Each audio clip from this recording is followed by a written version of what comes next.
Good morning everyone, how are we all doing today? So it's day 4 of my Ardnamurchan adventure, and what I've got planned for today is first off I'm going up to a place. It's called, or its full title is the Ariundle Oakwood Natural Nature Reserve. It's basically obviously some woodland, but it is quite unique. But more about that later on. I'm going to carry on past the nature reserve, walking up to the remains of the Strontian lead mines. Now, back in the 1800s, they discovered lead up in the hills.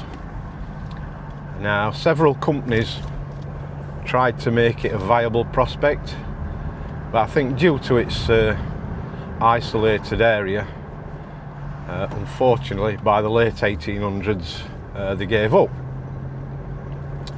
Now, nearby is the village of Strontian, which I believe was actually set up to support the lead mining industry,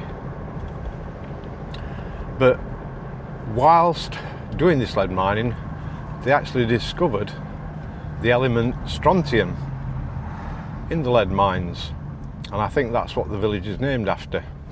Now, strontium, it's used in everyday household objects, electrical stuff and things like that. I'm not a scientist, so I can't give you a full explanation of it. How much there is to actually see up there, I don't know, but we'll have a look anyway. And then from there, I'm going to head back to the car and going to head to a place called, now I'm sorry if I've pronounced this wrong, Garbh Eilean Nature Hide. Now, it's an area where you look out onto the water. I believe you can see sea otters there. Knowing my luck, there won't be any. Obviously there's a lot of bird life and stuff like that, so we'll see what we can see there, and that's basically it for today. So once we get up to this Ariundle Nature Reserve, I'll get back to you.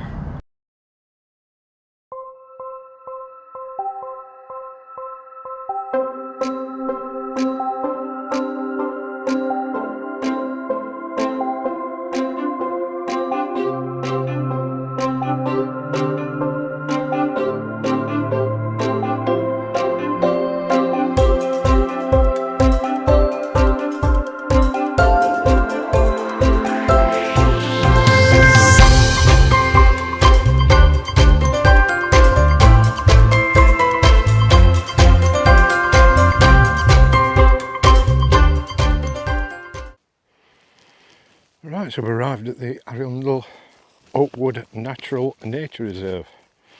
There is a car park here. Just be aware there are car parking charges. I think it's £1 for up to an hour or £3 for all day. And you can actually park overnight here in your camper van or whatever. I think they charge about £10 for that. Anyway, the weather. Well, when I got up this morning, we did actually have some rain. It only lasted about 10 or 15 minutes. That was back at the campsite. But we've got here now, and as you can see, the sun's out. I'm only in a t-shirt and shorts. It's feeling quite warm. I think it's about 17 or 18 degrees. So hopefully it stays like this for the rest of the day. When I did the introduction, one thing I forgot to mention. I went in the Kilcohen Hotel last night for my usual refreshments and sustenance, and in there was Hamza Yassin. I don't know if you're aware of him. He's a fairly famous wildlife photographer, and he does some TV presenting as well. I believe he actually lives in Kilcohen, so nice to see him. I didn't have a chat because he was eating, so I didn't want to disturb him. Right, so we're setting off on the walk. I think what we'll plan to do is just go through the woods a bit and then head off and go up to the Strontian lead mines first, and then come back down through the woodland. But we'll see how we get on. Not too far a walk. I think it's only about 8-10 miles, something like that, so it shouldn't take us too long, and it looks like it's a fairly decent path all the way through here. I'll catch you all in a little while.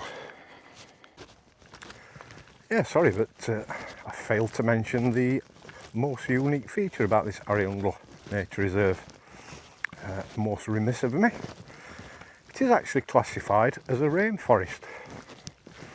Now, like me, when you think of a rainforest, you think of somewhere like the Amazon or something like this. But to classify yourself as a rainforest, you've got to meet certain criteria, and this woodland forest area does meet that criteria. So it is classified as an actual rainforest. Yeah, less than half mile up this track. In fact, this track, I'm thinking it might be the old road that they used to get up to the lead mines. I'm not sure about that, but it could well be. But yeah, we've got a right turn in here, down this path. I'm going to head down here. It takes you down to the Strontian river, and we'll be following that for a while, heading up to the lead mines. Right, so we've got down to the Strontian river, and it says it's a bridle river crossing. Now, unfortunately for me, the footpath is across there. Water doesn't look deep or anything, but it looks like I'm going to get some wet feet. Hey ho, the things I do for this channel. Right, so we've made it across. I have only got walking shoes on, and the water is deeper than the height of my walking shoes. So yes, I've got very wet feet now, but onwards and upwards. That's just typical, isn't it? I go about 200 yards further up the Strontian river, and there is actually a bridge. So I've got wet feet for nothing.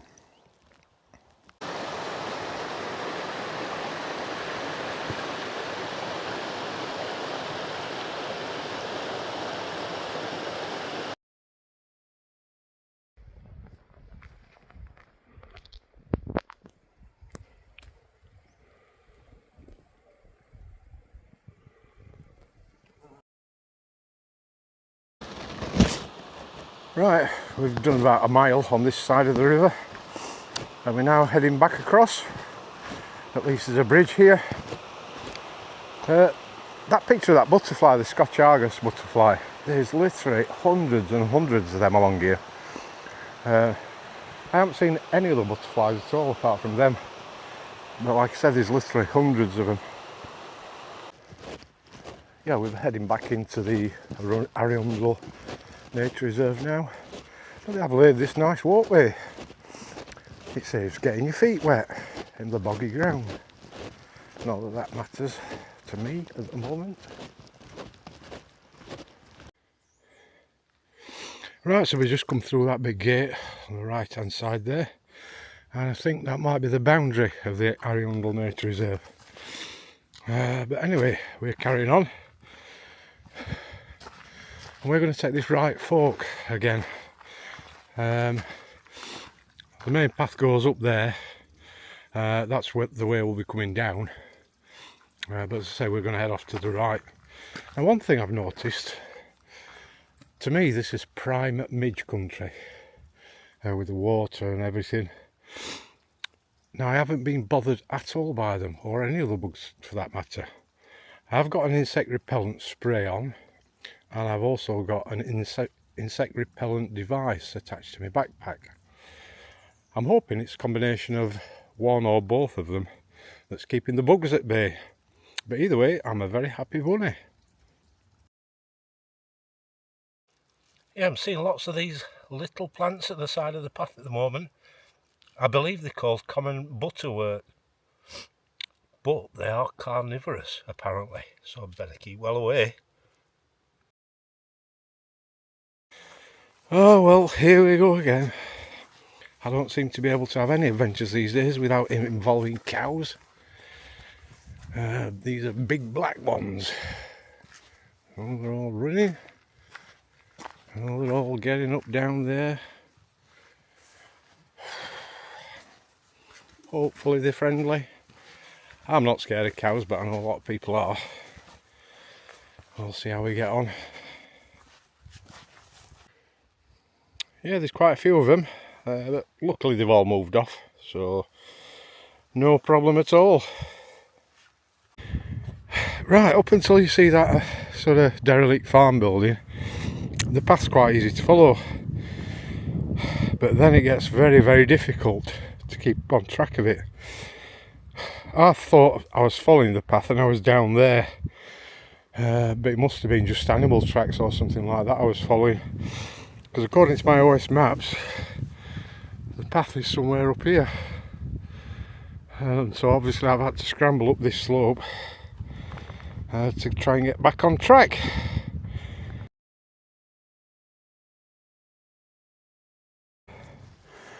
Right, we've almost made it back to the main track that runs down through Ariundle forest. That last section, about half a mile, that was very, very tough.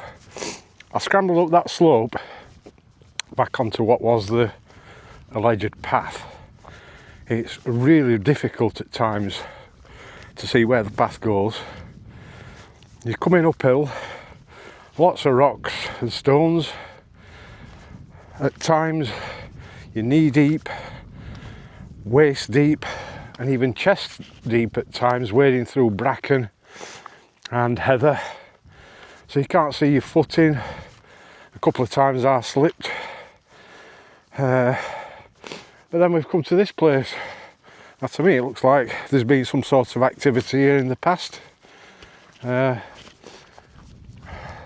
I presume these are all old tailings from mining. It looks like there's old walls and things here. Yeah, there's definitely been some sort of activity by men round here at some stage. I don't know if this is part of the lead mines. I don't think it is, or unless there's more than one lead mine sort of thing.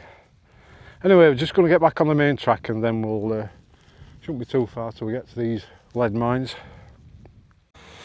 Right, according to OS maps, this is where the old lead mine should be. I can't see anything that resembles an old lead mine.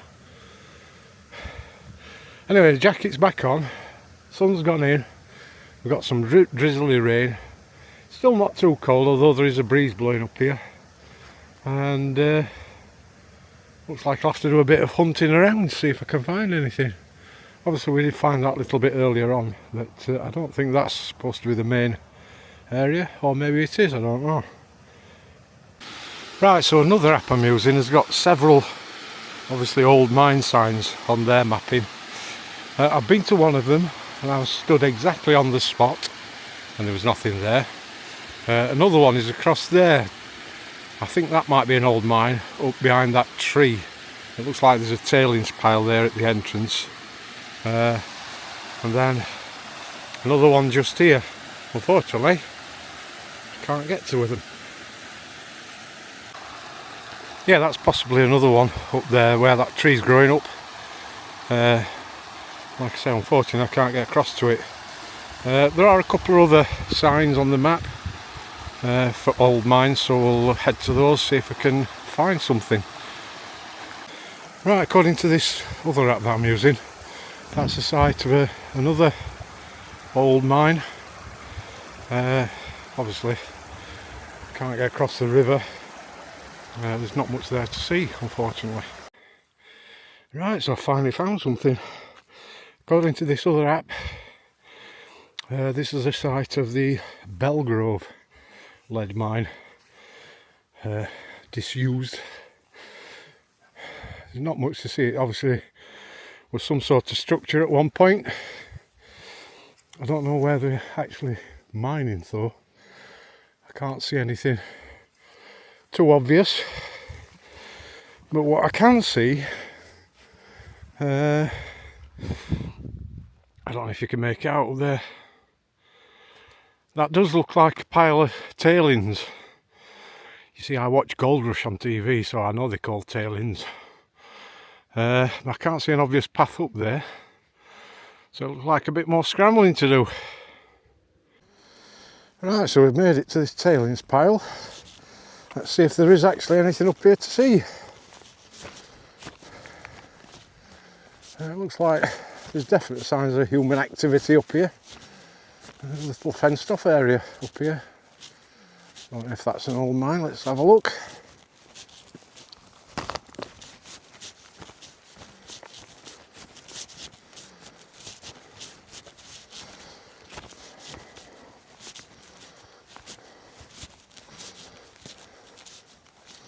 Well, it's not actually fenced off, it's just a pole, poles up. But yeah, let's have a look.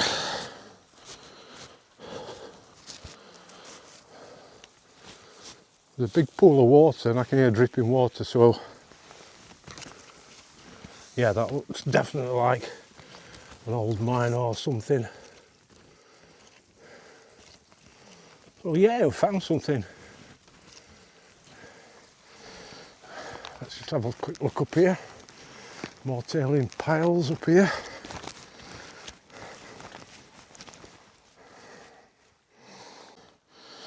Yeah, so more tailings piles, and it looks like these are walls leading up to possibly an old mine. Let's take a quick look up there. Yeah, it looks like this was some sort of mine as well. It's just got me thinking, lead mine.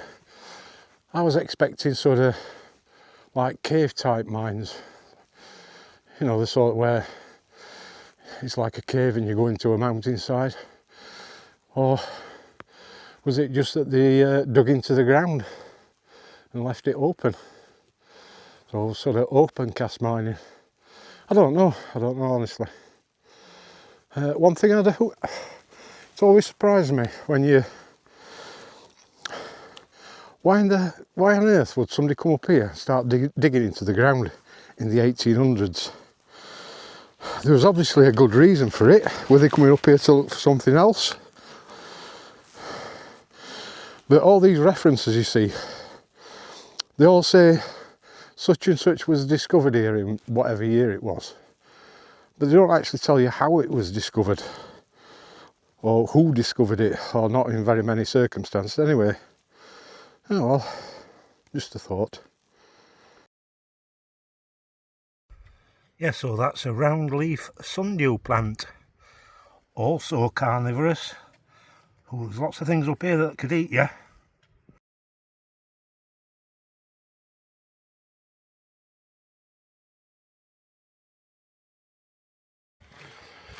Right, so we've got about a mile left to get to the car park. Now I've been coming down through these woods and it has been eerily quiet.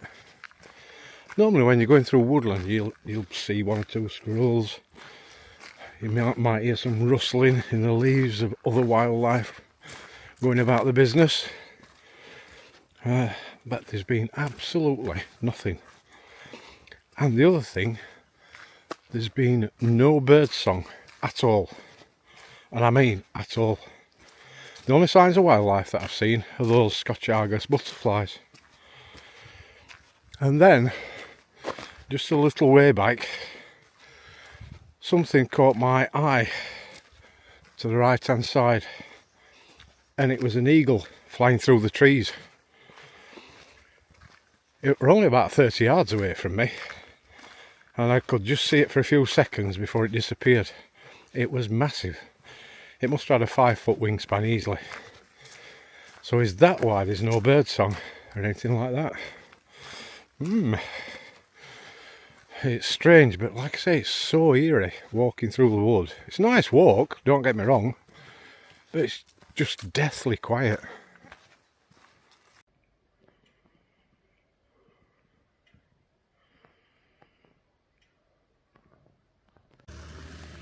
Right, so here we are at our next location, Garbh Eilean. I think that's how you pronounce it. Wildlife hide. Not something I've really done before, something different. It was very nice of that robin to come and greet me. So we shall go and have a look, see what this is all about. Now I do know that they see sea otters here, but the best time to see them is at dawn and dusk, so I doubt we'll see anything like that. Just follow the signs down. Yeah, so this is the hide. There's only me here. There were a couple of foreign people here when I arrived, but they've gone. Got all these holes to look through. A few little information boards about the types of birds you'll see. Got some seating across there. Yeah, we've got views out all sides.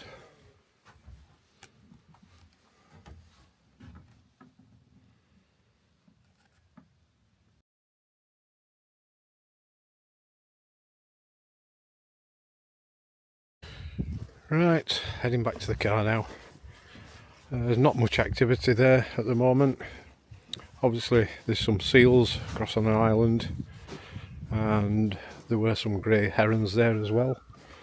I don't know if you'll make it out from the photos, but we gave it a try, something different.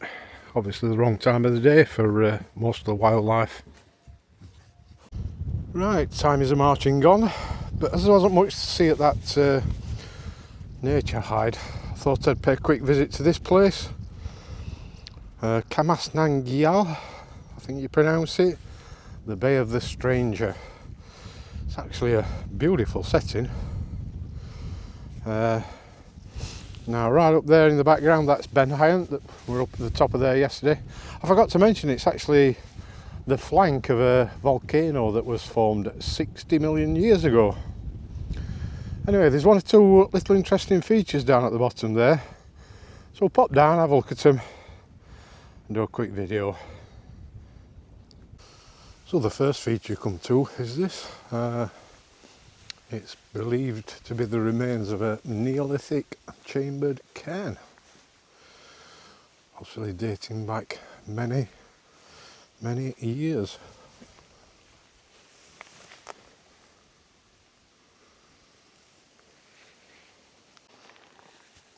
And the next feature you come to is this.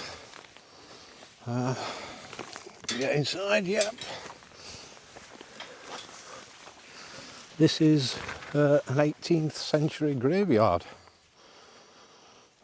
I don't know if these walls were of an actual building or the walls were the boundary of the graveyard, not too sure.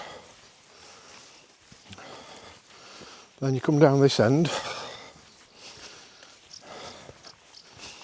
and this is believed to be a Bronze Age standing stone. Now, you can hardly make it out, but there is the shape of a cross that's been etched into it. That was done at a later time. So yeah, interesting. Yeah, I don't know if you can make them out, but there are one or two ruins of buildings here. There's one just there. There's one just up there, and there's one up there as well.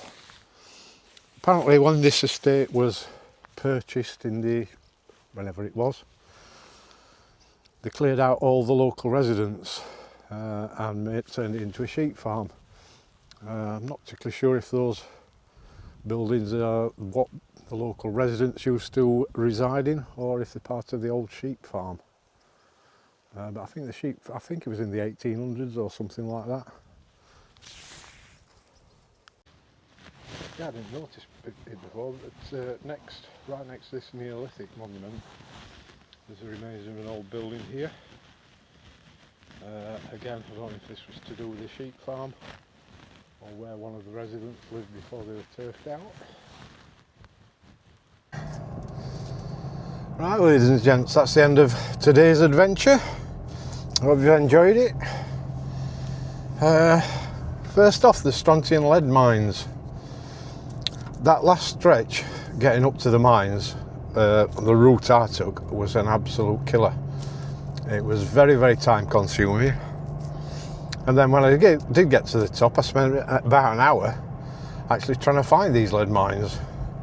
There is some obvious signs straight away when you get up there, but to actually find one or two of the mines themselves, you've got to do a bit of searching around, shall we say. We obviously went to the nature hide. Unfortunately, there wasn't much happening there, just the seals and a few herons. I suppose you've got to drop lucky if you're going to get some really good wildlife photos there. And then that last little visit we did to that little bay, beautiful little bay, fantastic setting, and one or two interesting features down there. That's one thing I will say, all over this area there are interesting features. You've just got to research them and find out where they are. Right, back to Kilcohen now. Quick shower and then to the Kilcohen Hotel for some much needed refreshments and sustenance. As usual, if you've enjoyed today's video, please give it a thumbs up. Only takes a second to hit that thumb icon. And again, like I always say, if you're enjoying the videos and you want to see more of it, then think about subscribing to the channel. It'd be much appreciated. Right, we've just got one more day's adventure and then it's back to sunny Sheffield. Just got to watch out, there are sheep in the road.